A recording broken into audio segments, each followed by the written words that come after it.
Muy buenos días, muy buenas tardes y muy buenas noches. Bienvenidos a otro programa de Pura Virtud, Cine y Literatura. Estamos a sábado 10 de enero del año 2026 y ahora mismo la situación en Irán es de máxima alerta, de máxima tensión. Bien puede rebajarse esta tensión en las próximas horas y yo diría que si este fin de semana no estalla la cosa, es probable que el régimen iraní estabilice la situación y si no, pues probablemente veremos cómo los ejercicios por parte de una inteligencia extranjera, la norteamericana, para desestabilizar a Irán, finalmente pues llegan a su objetivo. Más allá de esto, quisiera empezar recordando que mañana, domingo 11, estaremos a las 7:15 de la tarde en directo en el programa de nuestros amigos de Terra Ignota, presentando nuestro último libro, Hijos de la Sabiduría, Origen y Destino de la Gnosis, de la editorial EAS.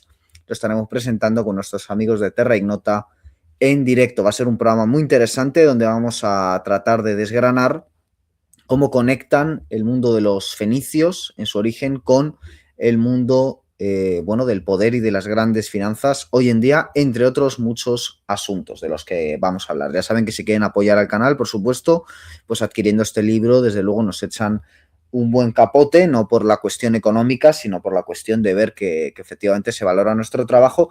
Y también quiero anunciar que por fin tengo aquí en mis manos un ejemplar de Los Deicidas, más allá de la realidad y de la ficción, porque finalmente el libro ha sido reimpreso por parte de la editorial SND, que parecía que iba a cerrar, y me ha podido confirmar Norberto Pico hace unos días que no, que la editorial sigue y que aquellos que pidan el libro en la web de la editorial, en su librería, etcétera, pues podrán disponer de un ejemplar. A mi amigo Velasco Broca, el cineasta, por ejemplo, ya le ha llegado un ejemplar que pidió en la web de SND. Así que el que quiera, pues también se puede hacer con el libro y el que, bueno, el que nos quiera ya no solo ayudar, sino también el que quiera conocer un poco nuestras investigaciones paralelas a las que trabajamos en el canal, pues aquí tiene estos dos libros que son hasta la fecha mis dos investigaciones más profundas.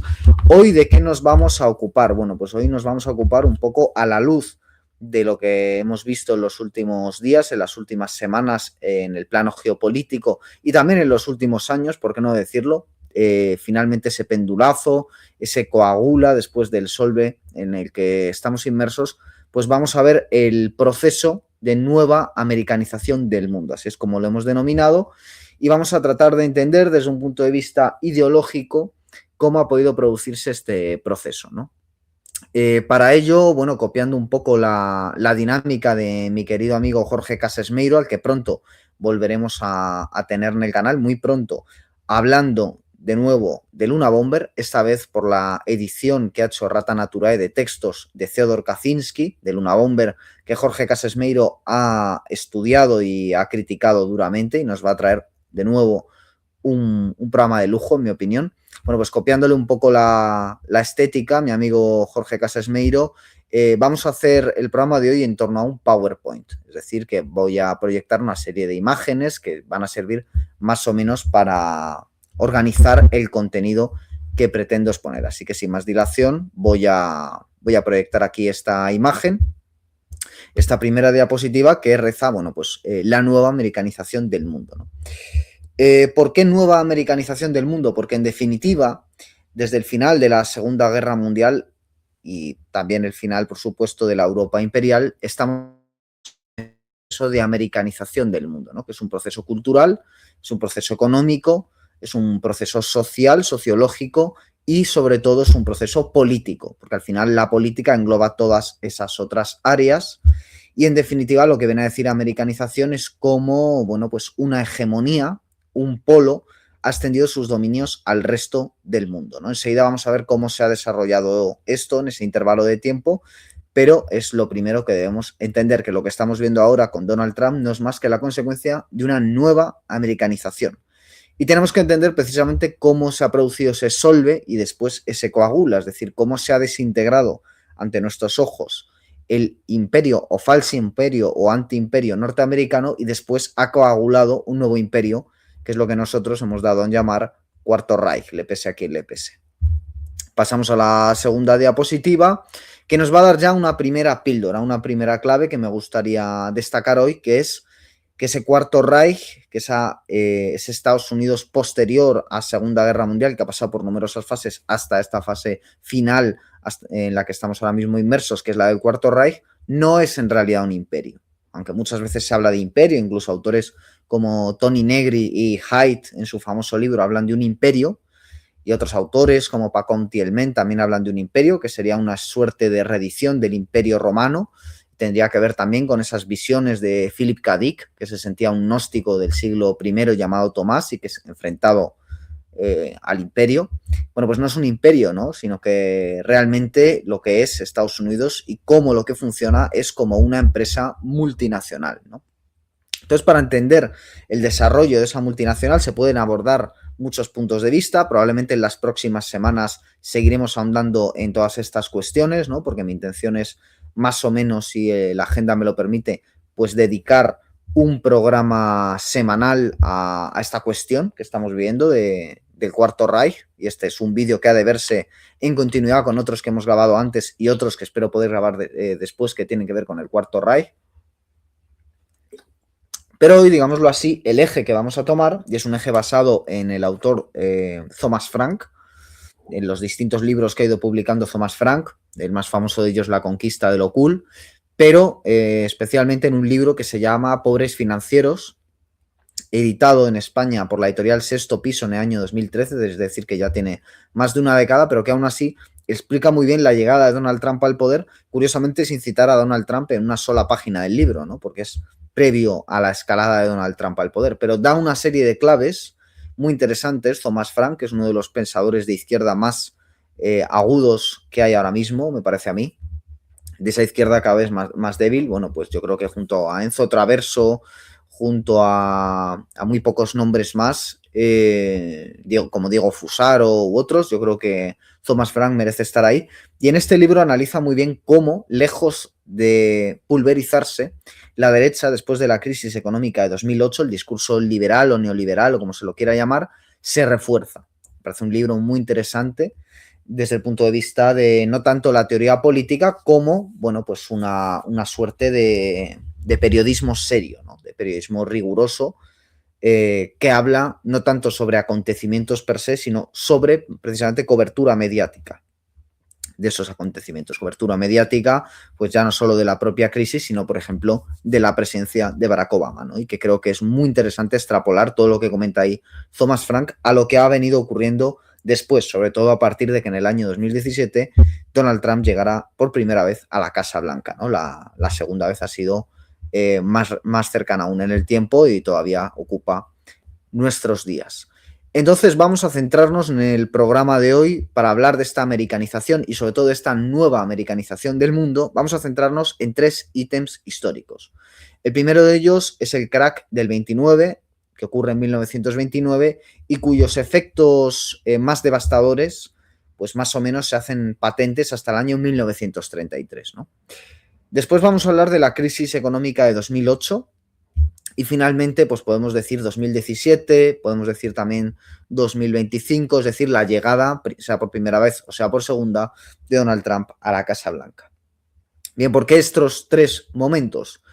Pues porque nos van a ayudar a ver muy claramente esa progresión entre una primera americanización, que sería la posterior a la Segunda Guerra Mundial, con el Plan Marshall, que aunque no llegó a España, llegó a toda Europa, y después en España también llegó esa americanización con la caída de la dictadura autoritaria franquista y con la llegada vía la CIA de una supuesta democracia que en realidad pues es una oligarquía, ¿no? Política, basada en la ley de hierro de las oligarquías, ¿no? Con una constitución hecha por 7 padres fundadores. Bueno, pues lo que vamos a hacer es ver cómo ha avanzado esa línea progresiva, ¿no? Entonces, lo primero que hay que entender es que en 1929 el crack limitó el poder de Wall Street.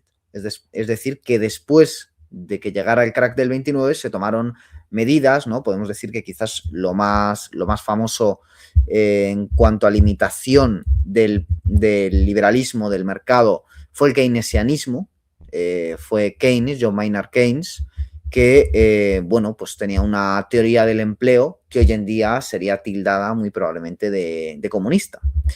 Y de hecho el keynesianismo todavía tuvo fama después de la crisis de 2008 gracias a autores como Stiglitz, ¿no? Que seguían apostando por medidas para salir de la crisis de 2008 en la línea de Keynes, ¿no? Tenemos también a autores como Thomas Piketty, etcétera, de la izquierda actual que han querido recuperar un poco el keynesianismo, en cierto sentido, para criticar al capitalismo, ¿no? Yo creo que más valioso que Keynes sea probablemente Cal Polanyi, con su libro La Gran Transformación, que seguramente es el mejor clásico desde muchos puntos de vista de todo el siglo XX para criticar el liberalismo, y que es un libro que, por supuesto, fue mucho menos reivindicado que la obra de Keynes después de la crisis de 2008. Pero en cualquier caso, lo que está claro es que después del crack del 29 se limitó el poder de Wall Street, se limitó desde el poder, ¿no? Se limitó desde el Estado, que puso una serie de medidas para tratar de proteger sobre todo al ciudadano, porque la caída había sido tan grande que el ciudadano tenía que ser protegido, ¿no? Y eso que en muchos casos cayó en la más absoluta de las pobrezas. Pero estaba claro que no se podía volver a repetir, y podemos decir que prácticamente hasta los años de presidencia de Ronald Reagan, de ese actor que es Ronald Reagan, o que fue Ronald Reagan, pues ciertamente no volvió el libre mercado a gozar, por lo menos en términos retóricos, del poder que había tenido en los años 20, ¿no? Los así llamados locos años 20. Tendría que llegar de nuevo Ronald Reagan a la presidencia para imponer, también de la mano de Margaret Thatcher en Inglaterra, pues esa casi religión del libre mercado, que es la que ahora, con la nueva americanización, que vamos enseguida a pasar a ver, pues se ha reeditado, ¿no? En cierto sentido. Entonces, claro, Reagan, estamos hablando ya, fíjense ustedes, de los años 80. Entonces, ¿qué ha pasado entre 1929 y 1989? Que si no me equivoco es cuando Ronald Reagan deja la Casa Blanca. Bueno, pues pasa que efectivamente hay una importante conflicto, la guerra mundial, en el que Estados Unidos, que ya se había convertido en una de las grandes potencias mundiales después de la Primera Guerra Mundial, se convierte en solitario junto con la Unión Soviética, pero yo creo que objetivamente muy por delante, en la gran potencia mundial. Pero, repito, esa religión del libre mercado, por lo menos en términos retóricos, a pesar de que hay numerosos economistas liberales que podríamos citar, hablando del camino de servidumbre europeo en Inglaterra, criticando el avance del socialismo desde múltiples ópticas, no había esa hegemonía, es decir, ni siquiera en tiempos de persecución de cualquier persona que hablara de derechos sociales como si un comunista prosoviético se tratara, ni siquiera en esa época la apología puramente del liberalismo era tan grande como empezó a serlo, sobre todo a partir del gobierno de Thatcher en Gran Bretaña y de Ronald Reagan en los Estados Unidos de América, que digamos produce un giro conservador que a día de hoy podemos decir que prepara el giro conservador en el que nosotros estamos inmersos, ¿no? Y que figuras como Peter Thiel no gozarían del poder del que gozan, ni mediáticamente serían tan adoradas, aunque quizás sea más conocido Elon Musk, si no llega a ser por toda esa etapa que se vivió en la presidencia de Donald Reagan, ¿no? Entonces, en 1929 sí se limitó el poder de Wall Street, también retóricamente se le puso un cerco a los discursos liberales, y además hubo una respuesta comunitaria, es decir, los intelectuales de la época, y se podrían poner numerosos ejemplos, pero obviamente el más célebre, John Steinbeck, entendieron que era necesaria una respuesta de carácter social, de defender al pueblo frente a aquellos que estaban tratando esas grandes familias, JP Morgan, los Rockefeller y tantos otros que estaban tratando de imponer casi un nuevo régimen feudal o incluso uno de esos regímenes babilonios, ¿no? Podríamos decir, de esclavitud, en este caso por la vía económica, ¿no?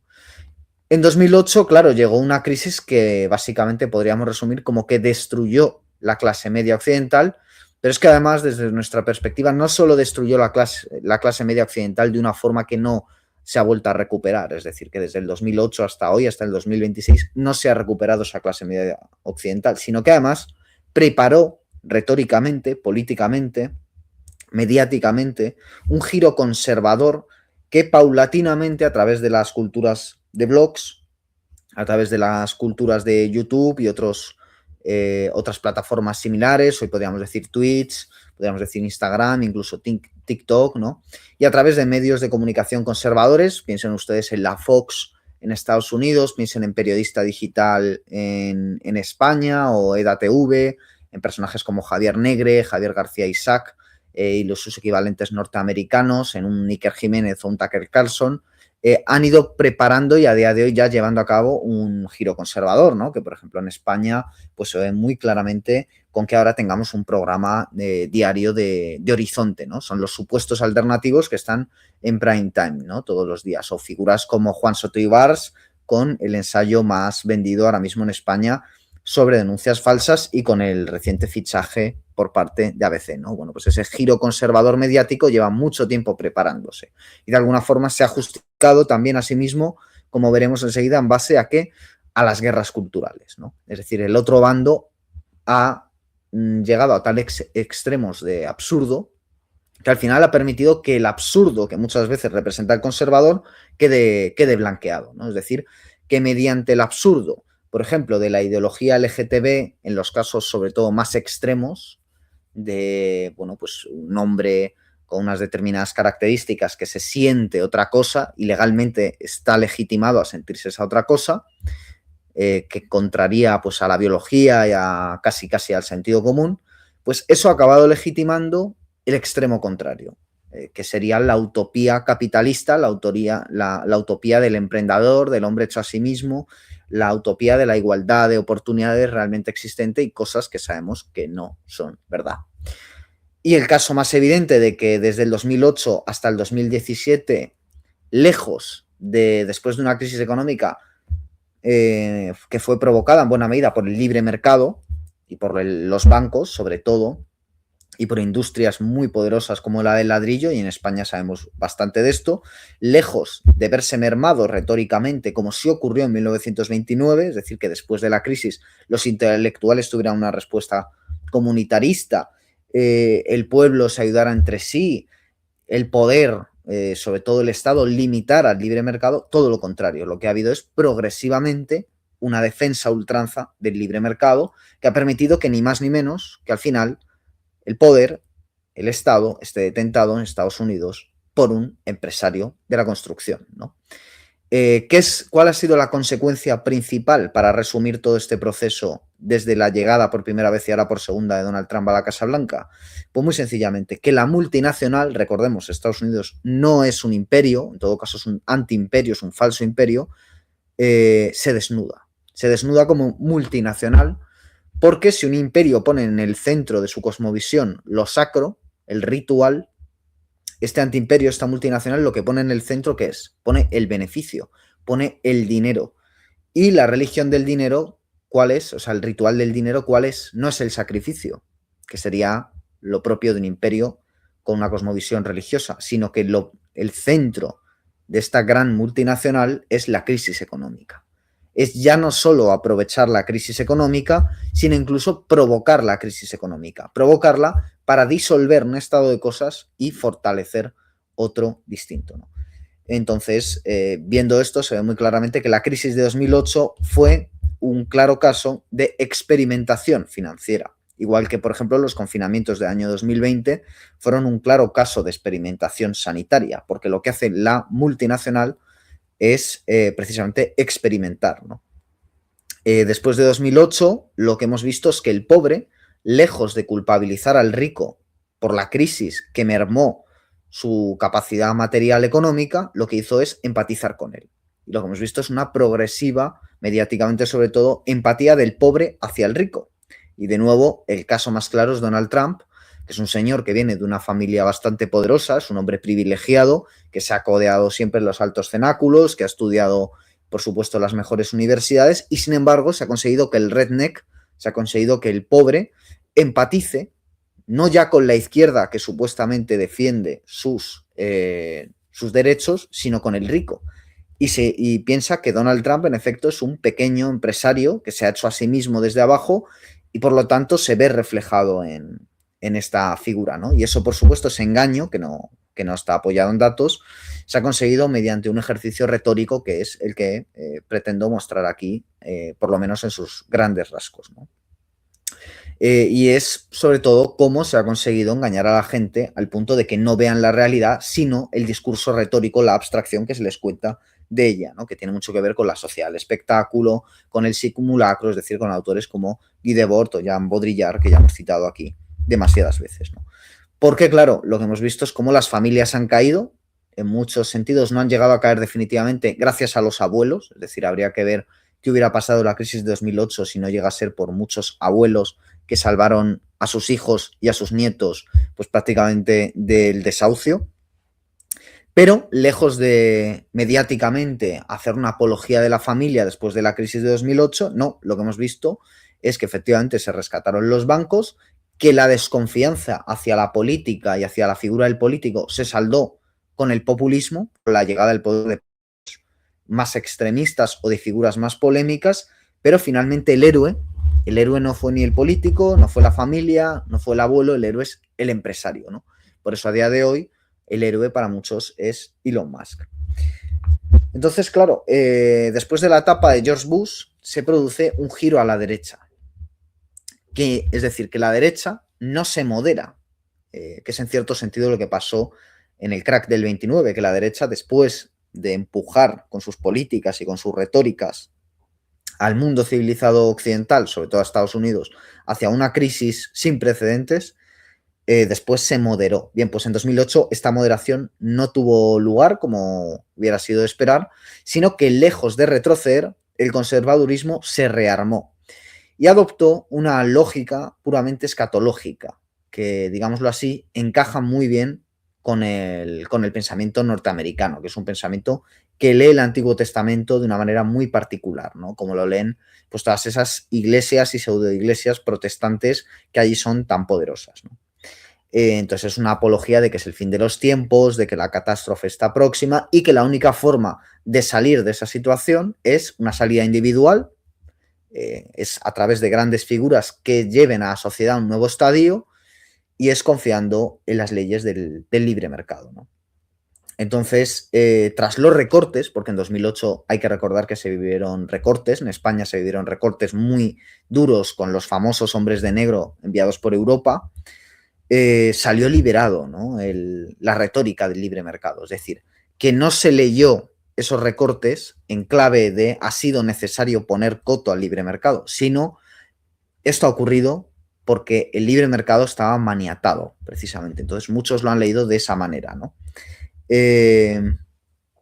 Claro, en redes sociales, sobre todo, que han ido creciendo desde el año 2008, vemos cómo el medio acaba absorbiendo el mensaje, ¿no? Esta famosa idea de Marshall McLuhan, otro de tantos pensadores como Baudrillard o Guy Debord, que cada vez son más y más actuales y que se citan mucho más de lo que se leen.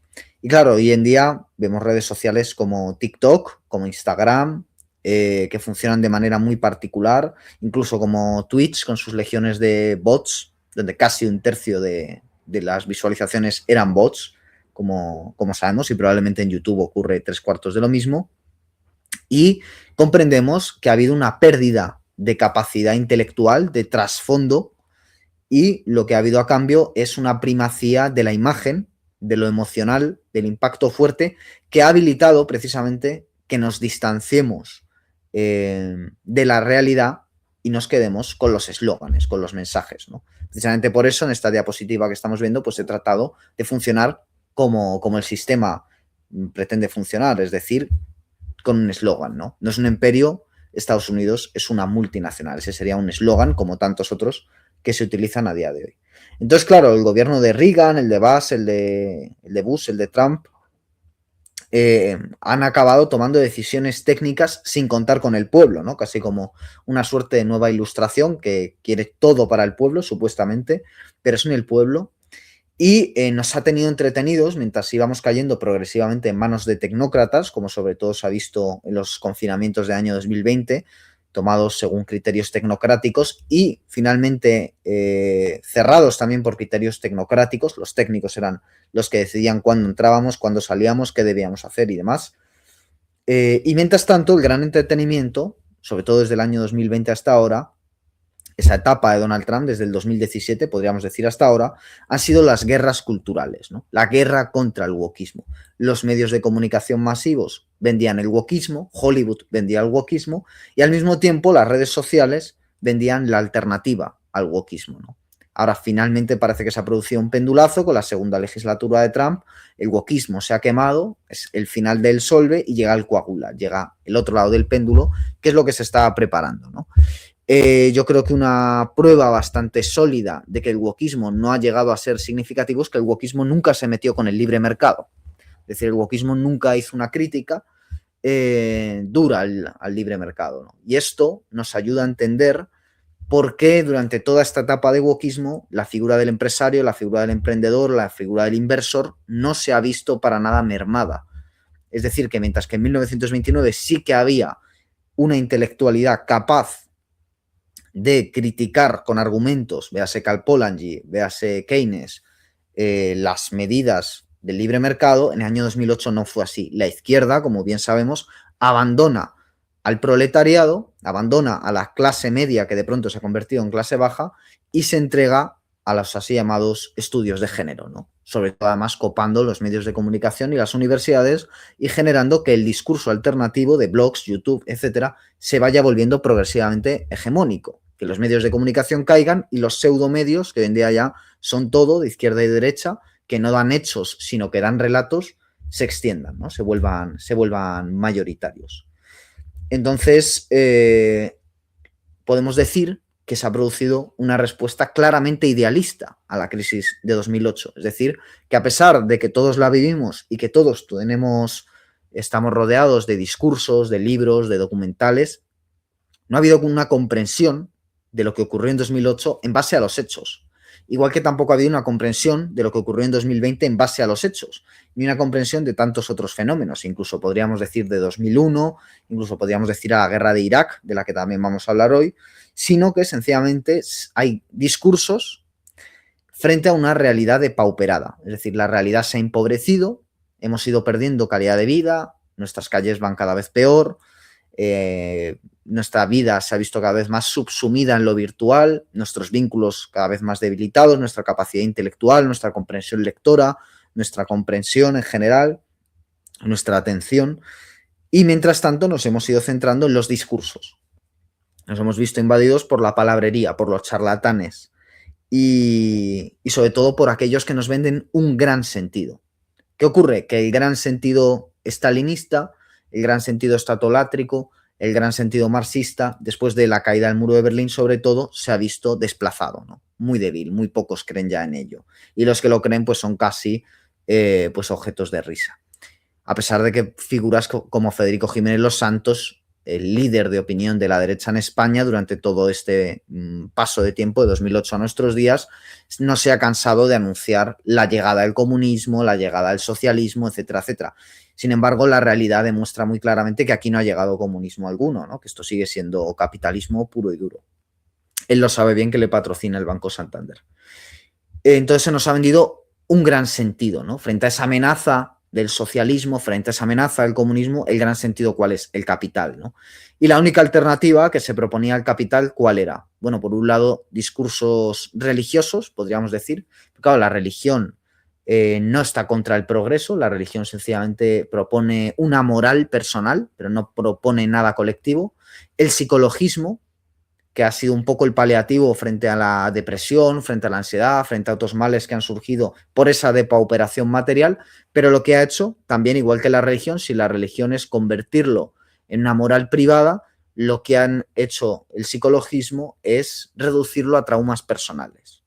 Entonces no permite ver ni la religión ni el psicologismo el mapa de conjunto, que es que se ha producido una depauperación material, peores trabajos, peores viviendas, peores relaciones sociales, peor alimentación, y que eso es realmente lo que puede estar detrás de muchas de esas patologías. Y sobre todo ha estado el wokismo, que lo que ha hecho es centrarse en discursos de minorías que además económicamente en muchos casos son privilegiadas, ¿no? Sabemos que las personas detrás de los discursos del wokismo, detrás de los estudios culturales, pues son personas de clase económica pudiente que se pueden ocupar de esas abstracciones también porque no tienen problemas materiales como si los tiene el trabajador de abajo, que es el que está abandonado y que como reacción ha acabado abrazando el capital, ¿no? La figura del empresario como salvador. Entonces, en los años 30, tras el crack del 29, se llegó a plantear la idea de que el capital había fracasado, ¿no? De nuevo, por figuras literarias, por figuras intelectuales. Esto también provocó a su vez que muchos abrazaran el mundo soviético, ¿no? Intelectualmente, muchas personas que no habían viajado allí querían imaginar que esa utopía era posible, ¿no? Y eso es en lo que se suelen amparar los defensores del capitalismo para decir, como dijo Margaret Thatcher en la famosa cita, no hay alternativa, ¿no? Y cuando Margaret Thatcher dice que no hay alternativa, todos estamos abocados, como muestra Mark Fisher, a la depresión. Entonces, tras 2008, como ya hemos dicho, el capital, en cambio, sale reforzado y sobre todo la idea de un self-made man, ¿no? De un hombre hecho a sí mismo, que claro, es el fin de la comunidad. Es decir, lo que no hay es un discurso comunitario. Los únicos discursos comunitarios son los de los estudios culturales, el wokismo, que están destinados a minorías, pero no hay discursos destinados a un pueblo entero, ¿no? En todo caso, estarían esos patriotismos, nacionalismos, que son un resurgir del siglo XIX y que son los que parecen ahora estar en boga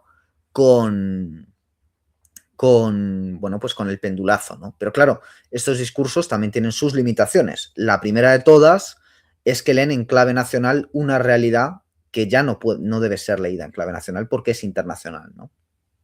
Y en todo caso podemos decir que a lo que se llega es a un Brexit, es decir, a que de pronto los países también se acaban comportando egoístamente, ¿no? Se acaban comportando como emprendedores que, pues, por ejemplo, en el caso de Gran Bretaña, deciden convertirse en paraísos fiscales, que es lo que en definitiva ha sido el Brexit en muchos sentidos, ¿no? Entonces, frente a la inacción de la izquierda, que no hizo grandes críticas en el año de 2008, claro, el mundo mediático cae en un populismo. Y los defensores del libre mercado, lejos de arredrarse, critican el intervencionismo, ¿no? Pero bueno, antes de seguir con esto, vamos a ver qué relación tiene todo esto que estamos tratando de explicar aquí, que vamos a seguir desgranando, con la actualidad.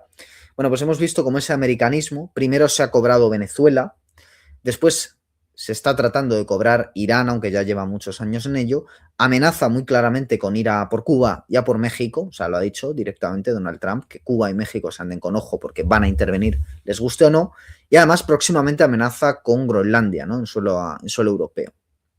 De esta americanización nueva, de nuevo cuño, que ya no es la unipolar posterior a la caída del muro de Berlín, sino que es la que llega después de la crisis de 2008 y que hoy en día ya está coagulando, podemos concluir que la globalización ha fracasado, que hay tres polos dominando el globo y que la debilidad interna del resto de piezas, que no son esos tres polos, es palmaria, ¿no? Entonces, la globalización ha fracasado. ¿Por qué? Porque el mundo unipolar tiende al dominio de un único actor. Hasta ahora era Estados Unidos y prometía ser ese nuevo actor China. Entonces podemos decir que el discurso hacer América grande otra vez, América primero, que como ya hemos demostrado en otros capítulos son muy antiguos, a pesar de que nosotros los hayamos conocido recientemente, por lo que ha intentado Estados Unidos es frenar precisamente la globalización. Entonces, para frenar la globalización, para frenar que China se convierta en primera potencia mundial dejando atrás a cualquier competidor, se ha optado por un reparto, es decir, por una situación geopolítica que debilite a Europa, y esto ha sido lo fundamental, debilitar a Europa para que no pueda aliarse con Rusia, para que no pueda tomar decisiones, para que esté lastrada por Estados Unidos, para que sea un apéndice a Estados Unidos que Estados Unidos usa como parapeto. Y una vez se consigue debilitar a Europa, se consigue que Europa vaya progresivamente hacia el tercer mundo, y esto lo estamos viendo ya muy directamente y lo vamos a seguir viendo. Una vez se consigue esto, sobre todo se produce un reparto entre los polos que son líderes, ¿no? Esos tres polos que hemos dicho que dominan el globo y que cada uno de ellos se focaliza en un área de influencia, ¿no? Que si tuviéramos un mapa delante veríamos muy claramente. Ahora mismo, sobre todo, Rusia con Ucrania, que parece bastante claro que este año la guerra finalizará y Rusia se va a quedar con buena parte de Ucrania, China con Taiwán, que sería lo que explicaría el silencio de China, que es, por ejemplo, vendedora de armas a Venezuela, explicaría que no estuviera interviniendo en la intervención de Estados Unidos en Venezuela, y Estados Unidos con su patio trasero. Por eso cuando dicen América para los americanos se refieren, por supuesto, a los norteamericanos, y además no se refieren a los canadienses, se refieren a los estadounidenses. Estados Unidos se pasea de nuevo por su patio trasero, ya hemos dicho, con Venezuela, con Cuba, con México, con Colombia, con lo que quieran, ¿no? Con excusas, pues como la droga, como el petróleo, lo que les venga en gana, ¿no? Y lo llamativo, en este caso, es la debilidad interna del resto de piezas, ¿no? Señalábamos la debilidad de Europa, pues por ejemplo, Francia trata de resistir, ¿no? En cierto sentido. ¿Pero qué poder tiene Francia? Ninguno. Es fácil hacer caer a Macron, ¿no? Si fue fácil hacer caer, si se pudo hacer caer a De Gaulle, no se va a poder hacer caer a Macron, que no deja de ser un empleadito de los Rothschild. Pues un ejemplo muy claro de esta debilidad en las piezas es la traición que hemos visto esta semana de Delcy Rodríguez, que está metida en las corruptelas del PSOE, para con Maduro, ¿no? Es decir, empezamos a entender que probablemente Maduro no habría sido detenido si no llega a ser por una traición interna de Delcy Rodríguez. De hecho, la única, y de otros actores, ¿no?, que hay allí importantes. De hecho, la única alternativa sensata que todo esto sea una traición desde dentro a Maduro es que el propio Maduro está metido en el ajo, ¿no? Es una de estas dos opciones muy claramente. Entonces, esto es la americanización a día de hoy.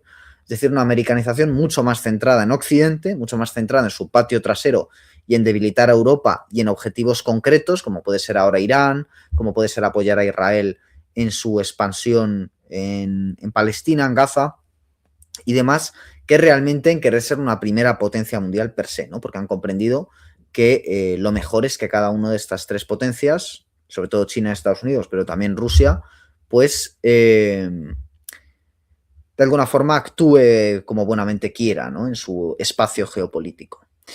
La pregunta, entonces, es cómo hemos llegado hasta aquí, cómo hemos llegado hasta esta americanización.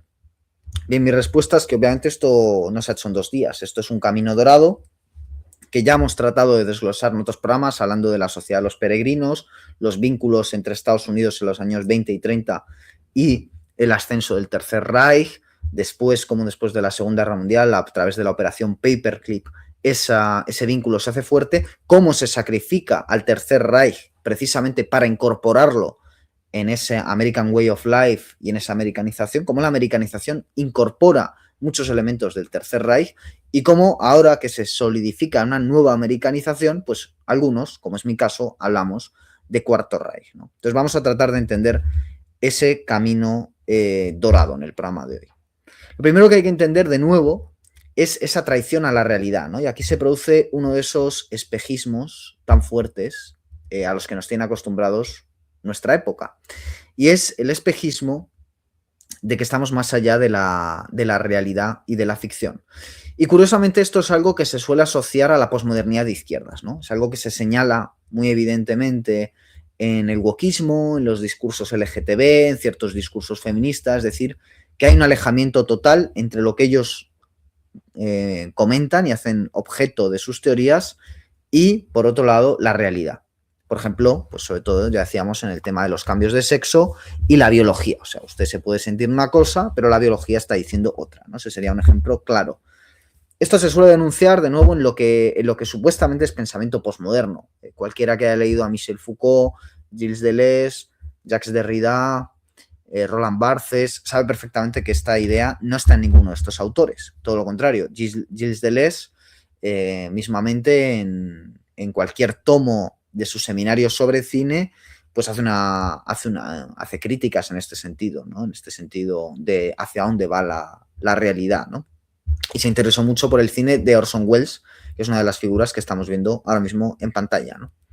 Entonces, claro, a través de esa denuncia que han hecho muchos blogueros, muchos youtubers, de que el idealismo posmoderno va contra la realidad, precisamente lo que se nos está colando es un idealismo, puede que incluso más fuerte, ¿no? Que es la idea de un gran capitalismo, que es la idea de un empresario que empatiza con el pueblo, etcétera, etcétera, ¿no?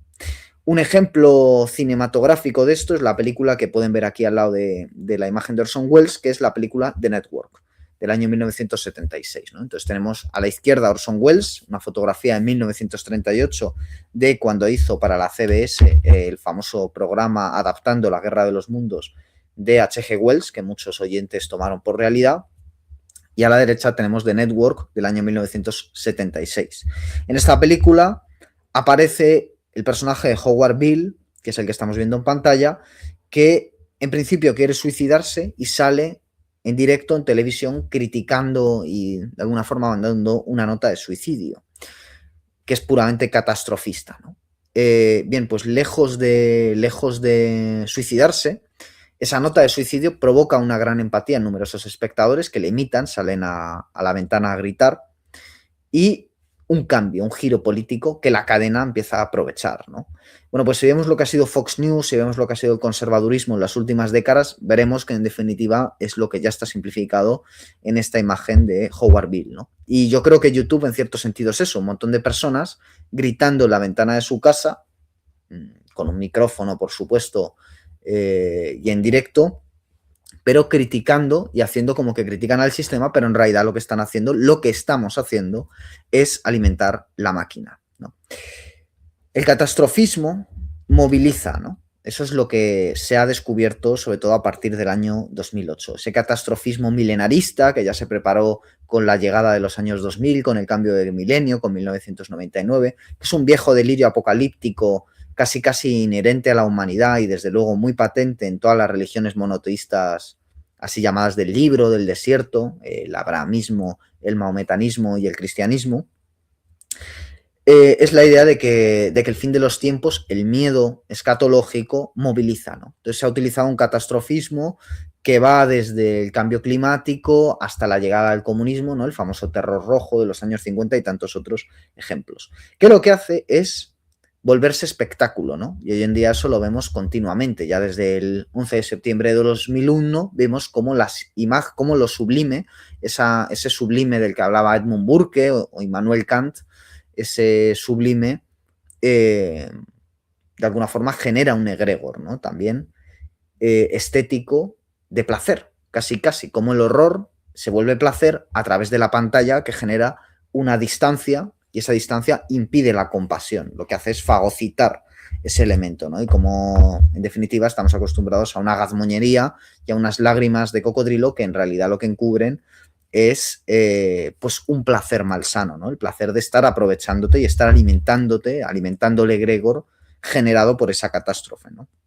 Entonces el catastrofismo moviliza, el catastrofismo es una forma de hacer que gente que normalmente no seguiría la actualidad, de pronto sí lo haga, ¿no? De pronto sí se interese por la política, sí se interese por las ideas. Ahora tenemos a mucha gente pues hablando, por ejemplo, de filosofía posmoderna, hablando de liberalismo, hablando de una serie de cuestiones que hace unos años no interesarían, ¿no? Mismamente todo lo hemos visto en nuestra familia, como personas que estaban totalmente alejadas del ámbito de las ideas han acabado abrazando estos idealismos. ¿Por qué? Porque se han sentido movilizados, se han sentido empujados, se han sentido atrapados en la máquina, ¿no?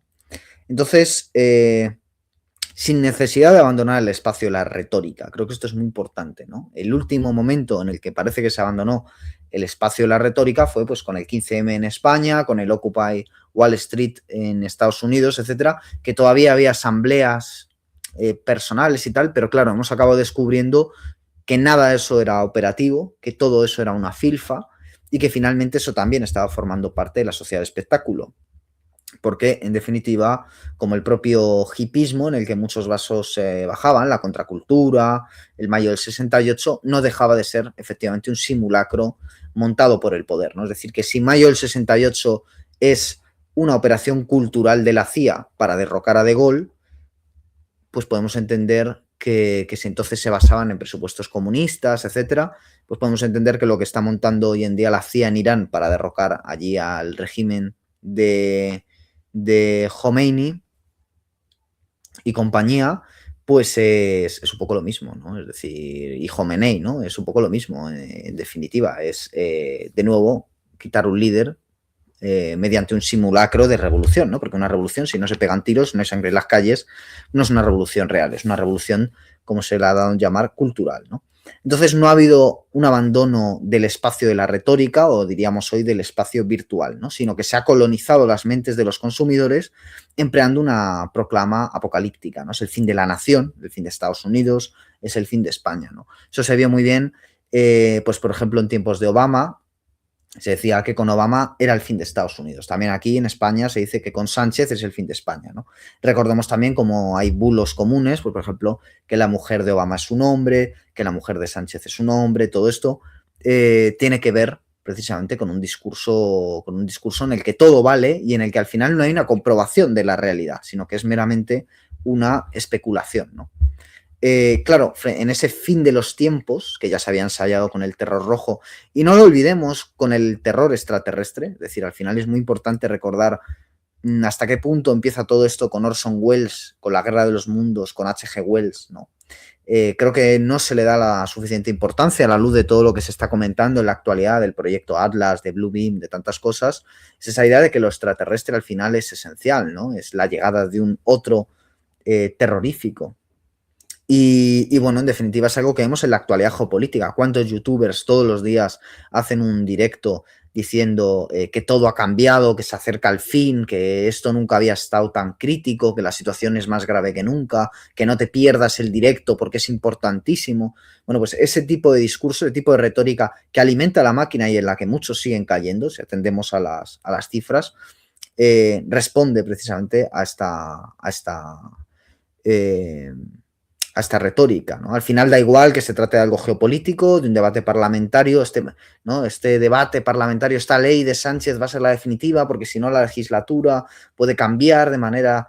Entonces, claro, hace que si tú no estás atento, si tú no estás participando en la máquina, te lo vas a perder, vas a llegar tarde. Pero realmente no hay ninguna operatividad en lo real, ¿no? Y con las batallas ideológicas sucede igual. Yo todavía sigo viendo debates en los que sientan a un transexual con alguien que está en contra, ¿no? Pues yo que sé, un Roma Gallardo, un Inocente Duque contra una Roma Gallardo contra una feminista, Inocente Duque contra un transexual. Bueno, esto realmente de nuevo no tiene ninguna operatividad ni va a los problemas reales de la gente, que son esos problemas de 2008, fin de una clase media, pérdida de un poder adquisitivo, empeoramiento del trabajo, empeoramiento de las calles, que son lo realmente importante, ¿no? Aquí en España hemos tenido la hispanidad, por ejemplo, que yo ya he denunciado en unos cuantos vídeos, que es precisamente una engañifa, es una filfa, es un entretenimiento que no tiene operatividad. Y lo mismo podríamos decir con la teoría del mundo multipolar de Alexander Dugin. Lo digo yo, que en mi canal he dado mucho espacio, primero a hispanistas, yo he entrevistado a muchos hispanistas, y después a Dugin. Yo he analizado unas cuantas obras de Alexander Dugin, empezando por su cuarta teoría política. Y aunque a mí me ha interesado mucho, tengo que reconocer que no deja de entrar en este marco del que estamos hablando aquí, ¿no? Y lo mismo sucede pues con muchas de las grandes luminarias del pensamiento español, estilo Gustavo Bueno, Antonio García Trevijano y Antonio Escotado, que podían tener críticas interesantes, pero que en sus soluciones pues no dejan de ser filfas que en todos estos años no han tenido ningún impacto real en la realidad, ¿no? En definitiva, estamos en un mundo de abstracción anunciada por neones, ¿no? Podríamos decir. Orson Welles está más presente que nunca entre blogueros y youtubers. Es el santo patrón de las tertulias televisivas, de los locutores consternados, ¿no? Los salvadores, en definitiva, son los oligarcas, los tecnócratas y los emprendedores, ¿no? A los que debemos alabar prácticamente como a sacerdotes, como a dioses, como a grandes héroes. Solo los amigos del comercio, ¿no?, parecen poder salvarnos de la catástrofe. Claro, ¿quién nos va a salvar de la catástrofe? ¿Va a ser el Estado? Desde 2008 sabemos que no, que el Estado, que la socialdemocracia ha fracasado porque no impide los desahucios. Entonces, ¿quién nos va a salvar de la catástrofe? ¿Va a ser el vecino? No, porque el vecino está con una pantalla viendo algo distinto a lo que estoy viendo yo en mi pantalla. Entonces, ¿quién nos va a salvar de la catástrofe? Esa gran figura, ese gran emprendedor, que ahora mismo quien más lo representaría es Elon Musk, ¿no? En su momento sería Steve Jobs, en su momento sería un Bill Gates, y ahora mismo lo representa Elon Musk, o si usted es un poquito más enterado, pues Peter Thiel, ¿no? Con lo que nos venga a decir del anticristo, ¿no? ¿Y qué nos dice, por cierto, Peter Thiel que es el anticristo? Pues para Peter Thiel el anticristo es el intervencionismo estatal, precisamente, ¿no? Con lo cual está comprando toda esta retórica. Entonces, vender una alternativa al desastre, pues además de una labor social que hacen para nosotros, pues estos grandes prebostes, es un negocio muy, muy lucrativo, ¿no? Y además lo bueno de esto es que se apuntan a todos los negocios, es decir, que muchos de estos comunicadores, y por cierto esa figura del comunicador, pues ya veremos que tiene mucho que ver con la del predicador tan habitual en el mundo norteamericano, el predicador, el vendedor, que viene de ese ambiente protestante. Claro, lo bueno de esto es que como no tiene operatividad, los más caraduras se pueden apuntar a todo. Te puedes apuntar a hispanismo, te puedes apuntar al catolicismo, te puedes apuntar al liberalismo y a nadie le va a chirriar, ¿no? Y hacer programas y programas y entrevistas y entrevistas y charlas y cursos y diplomas de todas estas cuestiones, porque como no va a tener ningún tipo de operatividad y el caso es tener a la gente entretenida, pues ¿para qué quedarte solo en un sector, quedarte solo en un público si puedes extenderte todo lo posible? De hecho, como el objetivo es canalizar el egregor de la indignación, una indignación que sí está legitimada en una realidad económica, social, depauperada, y proponer una solución que es puramente ficcional, que es nula, que es recuperar un esencialismo perdido que nunca va a ser recuperado. De nuevo, la América de los padres fundadores, el capitalismo de Adam Smith y John Stuart Mill, etcétera, ¿no? Bueno, pues como esa es la gran solución que se propone, la hispanidad de Ramiro de Maeztu, de Isabel la Católica y tal, como eso nunca va a llegar, pues el chicle sigue para adelante, ¿no? Entonces, la administración, en ese sentido, lo que propone es una retórica salvífica. Y nosotros nos hemos americanizado, que es lo que estamos tratando de glosar aquí hoy, precisamente porque hemos adoptado esos modos que eran totalmente ajenos y porque hemos adoptado, entre otras cosas, esa figura del predicador, que hoy en día se llama youtuber, que hoy en día se llama influencer, que hoy en día se llama bloguero. Los hay más cultos, los hay menos cultos, pero además, cuando uno tiene ciertas lecturas y rasca los discursos de muchos de estos youtubers, pues ve fallas importantes. Ya puse el otro día el ejemplo de Rubén Gisbert y la posmodernidad. Hay un canal por ahí que ha hecho un vídeo denunciando pues, lo que Rubén Gisbert cuenta que es la posmodernidad y lo hace desde una total carencia de conocimientos de lo que son los principales autores de la filosofía posmoderna, ¿no? Bueno, pues como ese ejemplo, tantos otros que se pueden citar. Entonces, claro, los conservadores, en ese sentido, después de la crisis de 2008, impusieron un relato sobre la izquierda que enfrentaba, o sea, la izquierda estaba hablando de un enfrentamiento entre el 1% de ricos y el 99% de pobres. Recordemos esas pancartas que se veían de somos el 99% después de la crisis de 2008, ¿no? Bien, pues cuando se produce el giro conservador, un magnate, por ejemplo Donald Trump o J.D. Vance, puede ser la voz del pueblo. Es decir, el hombre hecho a sí mismo, Trump, supuestamente, porque luego vemos que Donald Trump o Elon Musk no serían nada sin el Estado, que les ha rescatado una y otra vez. Veremos que empresas como Palantir no serían nada sin el Estado, que les ha apoyado desde el día 1 y además a través de la CIA, por ejemplo. Pero bueno, el discurso es que el hombre hecho a sí mismo, olvidémonos de que su padre, el padre de Donald Trump y el padre de tantos otros, era ya millonario, el padre de Bill Gates, era ya un tipo que venía pues de la eugenesia y también de las grandes empresas. Olvidémonos de todo eso y creámonos el relato que se nos cuenta, que es un hombre hecho a sí mismo, Donald Trump, que además conoce las necesidades de la gente porque él empezó desde abajo, ¿no? Ese es el gran relato del emprendedor. El emprendedor empieza desde abajo y aunque hoy en día esté en lo alto del Empire State Building, no se haya construido su propia torre, la Torre Trump, él sabe lo que es estar abajo, él empatiza, él fríe patatas en un McDonald's, como hemos visto a Trump, porque él ha estado ahí, ¿no? Entonces, donde tú estás, pobre de mierda, ha estado Donald Trump. Así que estate tranquilo que tú puedes llegar ahí. Eso es lo que nos dicen en definitiva, ¿no? Entonces, ¿para qué te vas a preocupar de juntarte con tus compañeros del McDonald's y tratar de llegar a una mejora de las condiciones cuando tú lo que deberías centrarte es en mejorarte a ti mismo, en convertirte en tu propio empresario, ¿no? Eso es en definitiva lo que nos ha vendido el giro conservador desde el año 2008, ¿no? Entonces, claro, el magnate le vemos con la gorra, le vemos con determinada ropa que le acerca al mundo campechano, pero desde luego no tengamos duda de que después se va a desplazar hacia su casa en avión privado, ¿no? Cosa que desde luego el hombre de abajo no va a hacer en su vida, ¿no? Va a seguir viajando en autobús y en metro hasta que se muera. J.D. Vance, en ese sentido, que es una construcción de Peter Thiel, también hemos hablado de esto, no deja de ser un pequeño empresario de sí mismo, que por supuesto lo primero que ha hecho es vendernos un relato como buen vendedor de sí mismo, Él ha escrito su propia biografía, Hillbilly, una elegía rural, y aquí en España tenemos artículos de la Gaceta, gente como José Javier Esparza y demás, encantados de, bueno, qué gran historia la de J.D. Vance, qué gran personaje J.D. Vance, alegrándose muchísimo en artículos, y lo bueno de eso es que quedan escritos, se pueden releer, diciendo que sí, que J.D. Vance es la gran esperanza, un hombre católico, un hombre que viene desde abajo y todas estas cuestiones, cuando después los hechos lo que demuestran es que no viene desde abajo, lo que viene es desde arriba. Lo ha puesto Palantir, lo ha puesto Peter Thiel perfectamente ahí a la espera del cargo, ¿no? Y aunque ahora parece que es más importante Marco Rubio que J.D. Vance en la administración Trump, no nos quepa duda de que J.D. Vance está ahí por algo, lo han puesto por algo. Porque poner a una marioneta de esas es una inversión, es gastarse mucho dinero en promocionar a un tipo. Y si Netflix ha hecho hasta una película para vendernos el relato de J.D. Vance, es porque quieren que nos lo creamos, ¿no? Entonces, frente al emprendedor, que es un héroe, está el ente público, que es un regulador, ¿no? Que es un villano. Peter Thiel nos dice directamente que es el anticristo. Bueno, la realidad, de nuevo, es que se necesitan mutuamente. Que la idea de un mercado sin Estado no ha existido, no existe y no va a existir, porque siempre se han necesitado. Porque empresas como Palantir necesitan de un Estado, necesitan de unos servicios de inteligencia, y figuras como Elon Musk necesitan que haya alguien que les rescate, ¿no? El propio Donald Trump cuando se van a la bancarrota, ¿no? Porque sin el Estado no serían nada.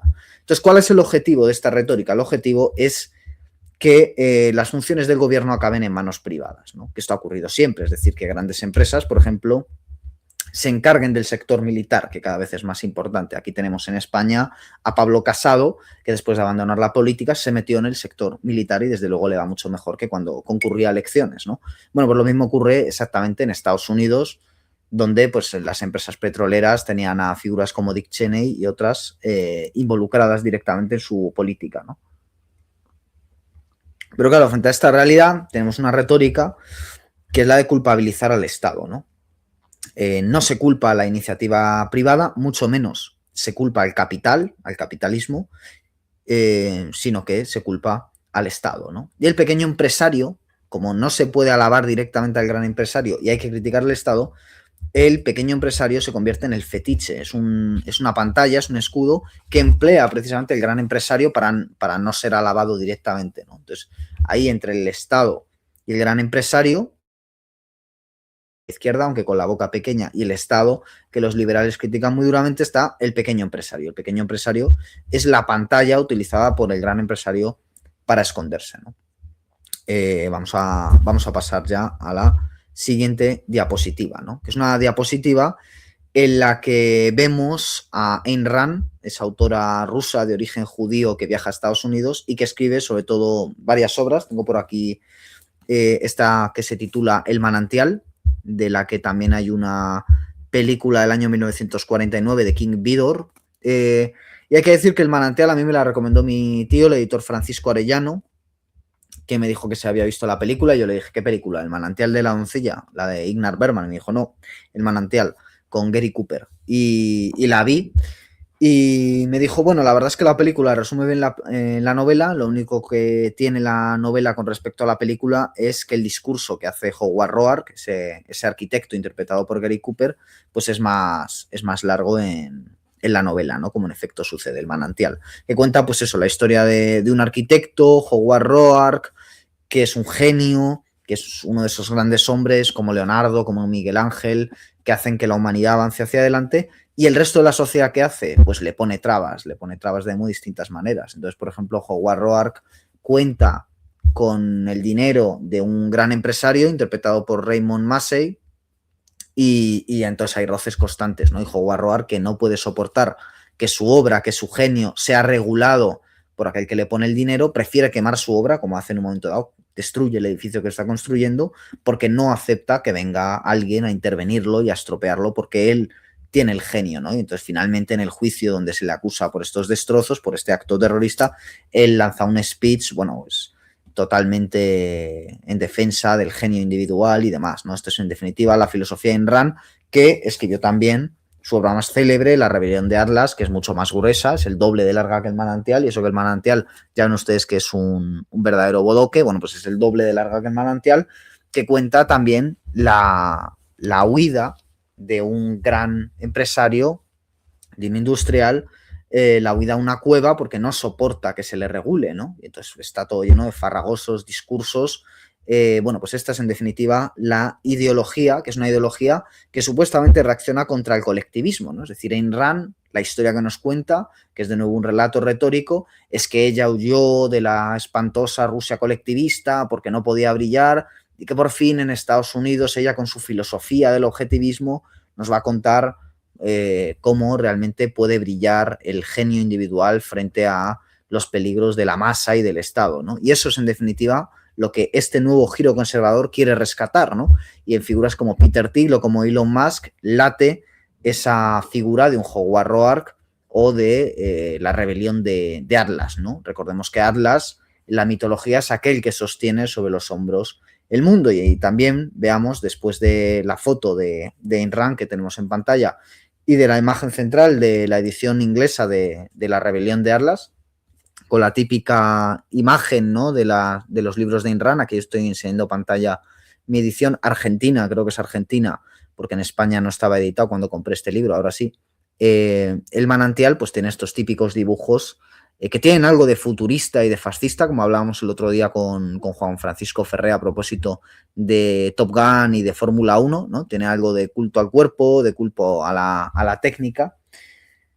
Y a la derecha lo que tenemos es una imagen del Atlas que hay en el Rockefeller Center, que por lo visto está alineado con la estrella polar, ¿no? Y hay un Atlas y hay un Prometeo, ¿no? Entonces vemos que esa figura, la figura de Atlas, del que sostiene el titán que sostiene el mundo, pues es en definitiva recurrente y transversal. La encontramos en Ayn Rand, la encontramos en los Rockefeller y es en definitiva el arquetipo, dado que este canal se ocupa tanto de los símbolos, el arquetipo que pretende encarnar un Peter Thiel, un Elon Musk, un Donald Trump, un gran empresario, ¿no?, que es sostener en sus hombros, ¿no? Claro, el fin de las utopías colectivas remite al fetichismo del individuo, ¿no? Es una lógica hecha a la medida del emprendedor. Si mercado es el dios y dinero el espíritu, empresario es el hijo encarnado, ¿no?, podríamos decir. En realidad, los empresarios, de Steve Jobs a Peter Thiel, pasando por Bill Gates o Elon Musk, son empleados al servicio del gobierno de los Estados Unidos, ¿no?, la gran multinacional. Eso es lo que ya vemos en esta siguiente diapositiva. Vemos que Howard Roark, el agente, o sea, el personaje central, el arquitecto de la novela El manantial, interpretado en el cine por Gary Cooper, que está muy bien, hay que decirlo, en ese papel, en la película de Kim Vidor. Bueno, pues Howard Roark en realidad es un agente de la CIA. Claro, como lo podríamos decir que en ciertos sentidos Peter Thiel también, un agente de la CIA, ¿no? Por sus contactos estrechos, ¿no? Quizás no lo sea directamente, pero en cualquier caso lo es indirectamente, ¿no? Pues Howard Roark, al final, el gran individualista, el gran titán que sostiene el mundo, ese Prometeo que roba el fuego a los dioses para dárnoslo a los hombres por un módico precio, en el fondo no sería nada sin el ente estatal. De hecho, la CIA es lo que convierte a Estados Unidos en una multinacional. O sea, la CIA en el siglo XX, si fuera solo por el FBI, sería puramente nacional. Es la CIA lo que hace que intervenga en Chile, lo que hace que intervenga en numerosos países y se convierta, entre otros, por cierto, España, ¿no?, imponiendo el régimen del 78, se convierta en una multinacional, ¿no? Entonces, en definitiva, me reafirmo en ello, los grandes empresarios no dejan de ser empleados del gobierno de los Estados Unidos, ¿no? Esa es la realidad que se pretende ocultar con la retórica. Claro, en los años 30 había un abismo enorme entre el proletario y el emprendedor. De hecho, se liaban a tiros en calles, por ejemplo, como Barcelona, ¿no?, que era una ciudad industrial muy importante, con una burguesía muy fuerte y también, por supuesto, con pobreza, con una clase proletaria muy combativa y con algo que había en España en la época y que es algo muy específico, que es la cultura anarquista. España tuvo una gran cultura anarquista, sobre todo en el siglo XX, se vio durante la Guerra Civil, donde hubo varios experimentos anarquistas enseguida destruidos por los propios soviéticos, que venían de parte de Stalin aquí a saludar, pero España tuvo, probablemente sea el país del mundo, incluso por delante de Rusia, donde más se han llevado a cabo experimentos anarquistas, ¿no? Bueno, pues en esa Barcelona industrial se liaban a tiros, de las novelas de Ignacio Agustí, pues se liaban a tiros los empresarios, ¿no? Es decir, el abismo era enorme y muy señalado entre empresarios, entre burgueses y entre el pueblo, entre los proletarios. Hoy en día ese hueco ha quedado abierto precisamente ha quedado, sí, saldado, cubierto por la retórica populista. Es decir, gracias a la retórica populista se nos dice que no, que el empresario está perfectamente alineado con el proletario. Y aquí el problema es que el proletario se lo cree, ¿no? Esto era otra cosa que decía mi tío, Francisco Arellano, que luego se hizo muy de derechas, pero que en tiempos escribió, él tuvo su propio pendulazo, pero que en tiempos escribió en El Viejo Topo, y él decía que había pocas cosas peores que ser pobre y de derechas, ¿no? Que en definitiva, si eras pobre y de derechas, eras un gilipollas, ¿no? Y la verdad es que yo un poco de acuerdo empiezo a estar, ¿no? Con esa idea. Entonces, claro, desde los años 70 en adelante, el capital ha aprendido a asumir sus críticas desde dentro, es lo que estudia Thomas Frank en su libro La conquista de lo cool, ¿no? Y no solo las ha conseguido asumir dentro, ¿no? Pues, por ejemplo, integrándolas en la academia, integrándolas en los medios de comunicación, las consigue volver mainstream y las consigue anular, ¿no? Las vuelve inoperativas, las vuelve parodias de sí mismas, ¿no? Es como una mariposa que se fosiliza, ¿no? Se fosiliza, no, se acaba disecando, ¿no? Un animal se mata, se diseca y se expone y obviamente pues pierde su vida, que es lo más importante. Pues lo mismo ha ocurrido con cualquier intento contracultural serio desde los años 70, pero no solo se neutraliza asumiéndolo, como hace el sistema, como hace el capital, sino que se monetiza. Esto es lo más interesante, ¿no? Y yo creo que un caso muy evidente es YouTube, donde tenemos toda variedad de sesgos políticos, de ideologías, todas ellas perfectamente monetizadas, es decir, todas ellas rentables para el poder, da igual el contenido. Por eso se puede decir lo que dé la gana, porque uno, no se está siendo operativo, no se está transformando la realidad como quería Karl Marx en su famoso discurso de Brumario, y dos, al final se está generando dinero, se está continuando la máquina, se consigue que la gente siga delante de la pantalla, por supuesto, incluido ahora mismo, que lo estoy yo, y probablemente que ustedes lo estén cerca también de la pantalla, digo. Entonces, al final se monetiza y se mete dentro de la lógica del mercado a los hippies, a la contracultura, a los marxistas, el arte, da igual, la espiritualidad, todo ello acaba reducido al consumo puro y duro. Acaba siendo domesticado, sobre todo a partir de la publicidad, a partir de la lógica del sistema, a partir de la estética y a partir del formato. Es decir, en el fondo, cuando uno compra ciertos formatos, el formato YouTube, el formato Twitter, el formato Instagram y antes tantos otros, está comprando ya el propio mensaje, que es el mensaje capitalista, ¿no? Entonces, nuestra época está marcada, de nuevo, por la condición experimental, ¿no? Es la revolución permanente de los trotskistas, pero en este caso protagonizada por los tecnócratas, los oligarcas y los empresarios. Es decir, que más que nunca estamos cerca no ya de las utopías colectivistas de un Francis Bacon, de un Tommaso Campanella y de tantos otros autores, sino que estamos de Tomás Moro, sino que estamos cerca de la utopía individualista de Ayn Rand, ahora sí, por fin encarnada en figuras como las que estamos mencionando y las que se ven en pantalla, ¿no? Muy claramente. Entonces, claro, la condición experimental de la sociedad tardiocapitalista no solo aprovecha las crisis para agotar su propio ciclo de crecimiento y favorecer el inicio del siguiente, ¿no? Ese solve y coagula del que hablábamos al principio, sino que llega a provocar dichas crisis y solidifica una nueva forma, ¿no? Aprovechando la liquidación de la anterior, ¿no? Yo creo que un ejemplo claro es 2020, donde se ve muy claramente donde las grandes empresas, sobre todo las farmacéuticas, son favorecidas por las políticas estatales desde el momento uno y precisamente el Estado, en connivencia con las grandes empresas, aunque públicamente se ataquen, por lo que están haciendo es volver a poner en marcha la maquinaria, ¿no? Y lo que hemos visto en este giro conservador es que el ideal de éxito, el ideal de competencia, que es un ideal que se nos mete en la cabeza a través de los hábitos de vida de los influencers, que cada vez están más extendidos, sobre todo la gente joven, cómo debes vivir, cómo debes dirigirte, cuáles deben ser tus valores, cómo debes relacionarte, es algo que vemos desde los coaches de ligar, la forma de vestir, las lecturas, todo ello son tendencias que vienen dadas, ¿no? Y que da igual, por decirlo así, el barniz, el estilo, la estética de unos o de otros, las afinidades, lo importante es que lo que hay detrás es que debes ser exitoso, que debes competir, que debes ser mejor que el prójimo, que debes limar todo aquello que sea tuyo en un modelo que es el que te están brindando, que es el que supuestamente encarna el influencer, ¿no? Detrás de estos discursos, claro está, hay una clara apología darwinista del fuerte, la figura del fuerte, ¿no? Si tú estás deprimido, si tú estás ansioso, si tú no cambias a un trabajo mejor, eres un fracasado social, ¿no?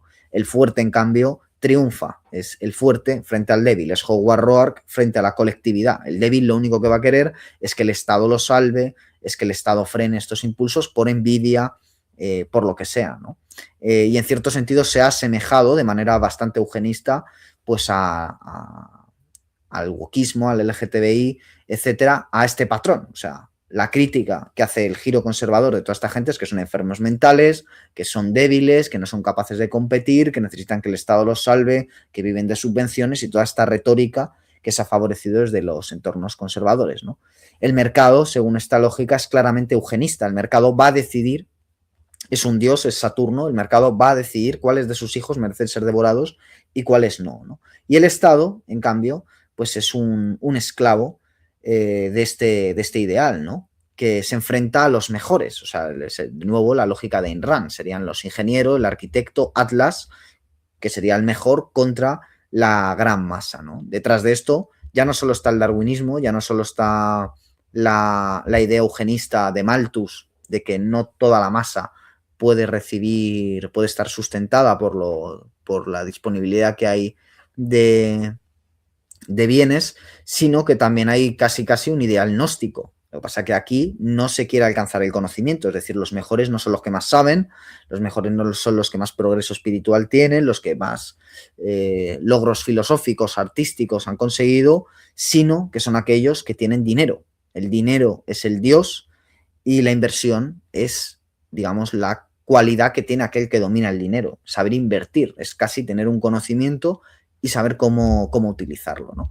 Y eso todos los grandes éxitos conseguidos a partir de 2008 y sobre todo con la aparición de nuevas monedas como las virtuales, ¿no? Que es la idea de que cualquiera puede ser un inversor, ¿no? De que uno se forma de manera autodidacta y se convierte en inversor. Esta es una idea también puramente gnóstica que ya se practicó también en su momento en el año 1929, ¿no? Donde también cualquiera en principio podía ser inversor, pero hasta los años 70, por decirlo de alguna forma, el ciudadano medio no iba a invertir. Desde los años 29 hasta los 80, el ciudadano medio veía las finanzas como un mundo ajeno. Hoy en día no, hoy en día cualquiera puede ser un inversor, ¿no? Y lo que nos viene a decir este ideal es que si tú te quedas cumpliendo las normas, con un trabajo en el que fichas con un horario, pagando impuestos, eres un pringao, ¿no? Eres un pringao porque no has accedido a ese conocimiento que te permite vivir por encima de esas normas que son las de un pringao, ¿no? Es decir, que tu abuelo era un pringao, que tu padre era un pringao, porque trabajaban con un horario fijo, pagando impuestos, creyendo en la justicia, creyendo en los medios de comunicación. Tú eres mucho más inteligente porque te estás informando por los pseudomedios, porque no trabajas, sino que sabes invertir dinero, sabes, te has convertido en un rendatario, vives de alquilar pisos que has podido comprar con inversiones, etcétera, etcétera, ¿no? En definitiva, el ente intervencionista estatal, según esta lógica, frena el éxito de los mejores, favoreciendo a cambio los privilegios de la masa, ¿no? La masa tan celosa, tan impotente, tan carente de talento, lo único que quiere es frenar a estas grandes mentes privilegiadas, ¿no? Que afortunadamente lo bueno de que tengan que subir tanto contenido a redes sociales es que podemos llegar a ver su grado de estupidez cuando ya es físicamente imposible seguir disimulándolo, ¿no? Con el maquillaje. Y entonces, claro, vemos como figuras como John Steinbeck, en su libro Las uvas de la ira, del año 1939, Premio Nobel de Literatura, acaba dejando paso, pues de nuevo, a Ayn Rand y su libro de 1957, La rebelión de Atlas. Es decir, que eso es verdaderamente lo que hemos perdido, se puede sintetizar en que una obra, por cierto, de mucha mayor calidad literaria, la de Steinbeck, fue la que en cierto sentido encarna esa época, la posterior al crack del 29, y hoy una obra muy inferior desde el punto de vista literario, pero sobre todo que favorece el individualismo, es la que de alguna forma representa el giro conservador posterior a el año 2008. Entonces, bueno, para ir terminando, y como se ve en pantalla, claro, la retórica de las armas de destrucción masiva de Saddam Hussein en Irak acaba provocando una disociación de la realidad, ¿no? Es decir, ahí tenemos a Colin Powell a la derecha con su famoso discurso en la ONU, donde dijo, luego la ha dicho que le obligaron, George Bush y tal, dijo que existían las armas de destrucción masiva en Irak, que ellos tenían pruebas, ¿no? Es un meme en el que aparece sosteniendo pues un pequeño receptáculo con cocaína, que claro, supuestamente la cocaína de Venezuela, que obviamente Venezuela es un país, un narcoestado en muchos sentidos, es un dato objetivo, ¿no? Pero de nuevo es buscar una excusa, ¿no?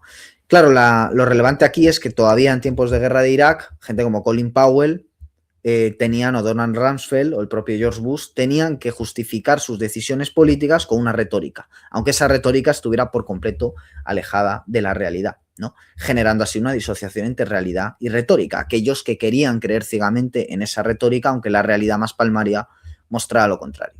Claro, hoy, y eso es lo significativo, vemos que la retórica ya no importa, que todos hemos olvidado que las armas de destrucción masiva no existían, como finalmente reconocería George Bush años después, como reconocería Tony Blair años después, y como no ha reconocido jamás el otro cateto que puso los pies en aquella famosa foto, es decir, José María Aznar.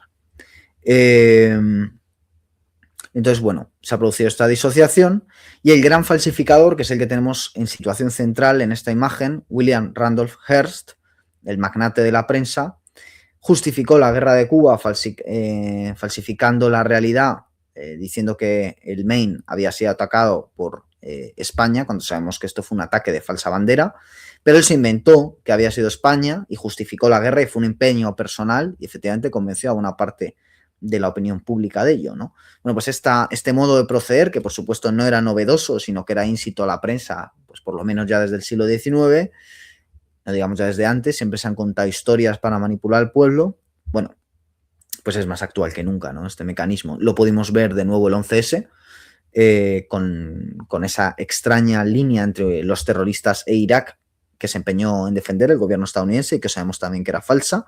Eso para el que quiera creer la versión oficial, pero no vamos a entrar ahí hoy.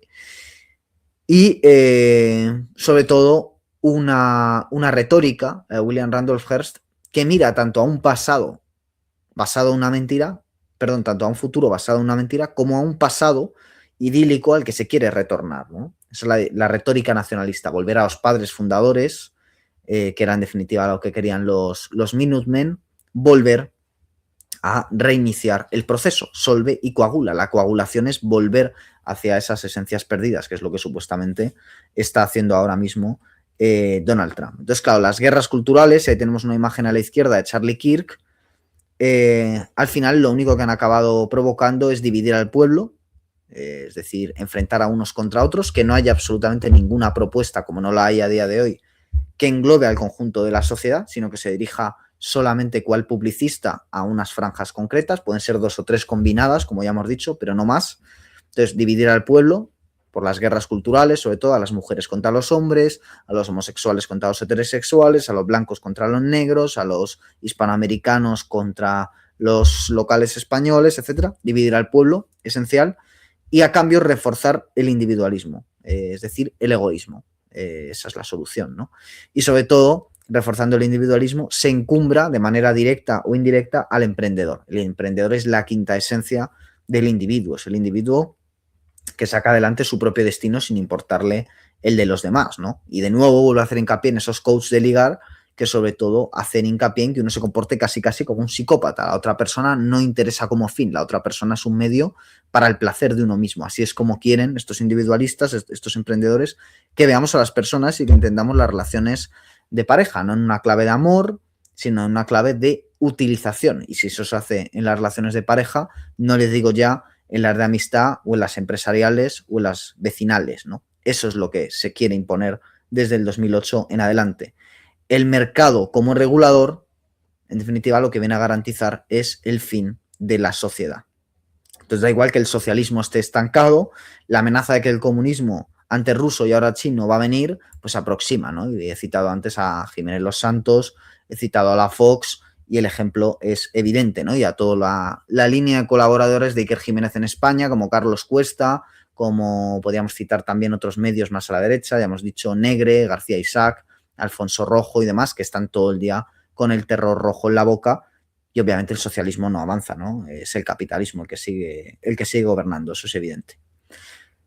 pero sirve para reforzar la fe en el capital, ¿no? Porque ¿cuál es la alternativa a ese socialismo, a esa masificación terrible, a ese Estado regulador? La alternativa, por supuesto, es el capital, el dinero como suprema forma mística.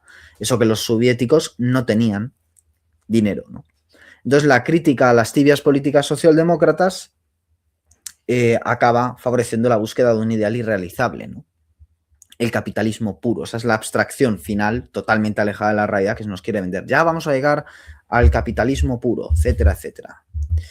Y con esto pasamos ya al final de nuestra exposición, ¿no? Quizás ustedes estén un poco preocupados, pero no se preocupen, que como vemos en imagen, en la segunda parte de Solo en Casa, Donald, el tío Donald, sabe perfectamente dónde se encuentra la salida, ¿no? Y la está señalando. Es decir, que después del fracaso de movimientos como Occupy Wall Street, fracasos como el 15M, fracasos de propuestas políticas como Syriza, que acabaron siendo totalmente asumidas de nuevo, por el discurso cultural.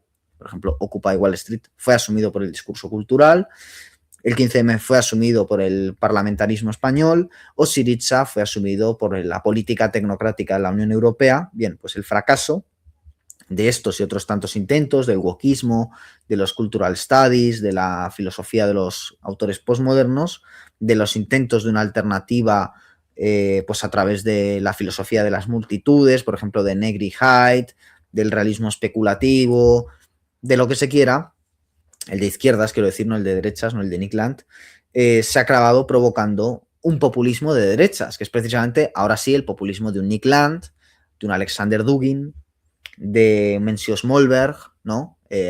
Culti Jarvin, que se escondía detrás de ese seudónimo, con su idea de los monarcas tecnocráticos, que no dejan de ser, de nuevo, las ideas de Ayn Rand actualizadas, que, bueno, han puesto las guerras culturales ocupando el lugar que realmente deberían haber ocupado las exigencias de derechos laborales, el acceso a la vivienda y otras cuestiones que sí que tienen que ver con la realidad, ¿no?